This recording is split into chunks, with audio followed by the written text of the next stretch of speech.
मुंबईचा डबेवाला आपल्याला माहित आहे ना?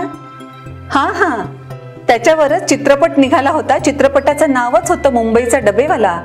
आणि तेव्हा प्रिन्स असणाऱ्या आणि आता राजा असणाऱ्या चार्ल्स यांनी सुद्धा या डबेवाल्यांचं खूप कौतुक केलं होतं. खरोखरच कौतुकास्पदच गोष्ट आहे ही. आजही हे डबेवाले तब्बल 2 लाख डब्बे गरमागरम अन्नानं घेऊन ऑफिसेसमध्ये पोहोचवतात आणि तेच पुन्हा 2 लाख डब्बे परत घेऊन त्यांच्या घरी पोहोचवतात. प्रत्येक ठिकाण वेगळं आहे, तरी सुद्धा योग्य डब्बा योग्य ठिकाणी पोहोचण्याची काळजी ते पूर्णतः घेत असतात. एवढी मोठी चेन आता त्यांची कार्यरत आहे. पण या मुंबईच्या डबेवाल्यांची साखळी कशी सुरू झाली, किंवा बेसिकली हा मुंबईचा डबेवाला अस्तित्वात कसा आला, हा प्रश्न कधी पडलाय तुम्हाला? तब्बल 1890 मध्ये आपल्याला त्यासाठी जावं लागेल. 1890 मध्ये वाहतुकीची साधनं नव्हती. क्वचित काहीतरी ट्राम सारख्या गाड्या असायच्या आणि त्या सगळ्यांनाच परवडतील असंही नव्हतं. अनेक जणांना आपल्या घरी जाऊन जेवण परत येण्यासाठी भरपूर वेळ लागे.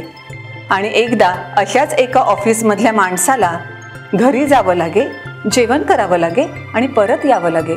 या सगळ्यामध्ये त्याचा कम्प्लिटली 1.5 तास जात असे. एवढा वेळ जातो हे त्याला आवडतही नव्हतं, पण पर्याय सुद्धा काहीच नव्हता, कारण गरमागरम जेवण हवं असायचं ना. अशा परिस्थितीमध्ये त्याच्या शिपायानं जस्ट त्यांना विचारलं की तुम्ही ऑफिसमध्येच थांबत राहा, तुमच्याऐवजी मी घरी जात राहीन तुमच्या आणि गरमागरम जेवणाचा डब्बा घेऊन तुमच्यासाठी येत राहीन. तुम्हाला जेवण इथेच करता येईल, जाण्या येण्यातला तुमचा सगळा वेळ वाचेल.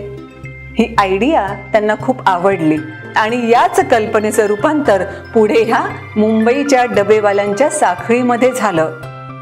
गरज ही शोधाची जननी आहे जे म्हणतात ना, ते इथे सुद्धा खरं ठरतं की नाही? आज हे मुंबईतले चाकरमाने कितीतरी दूरवरच्या अंतरावर जाऊन आपल्या कार्यालयांमध्ये काम करत असतात.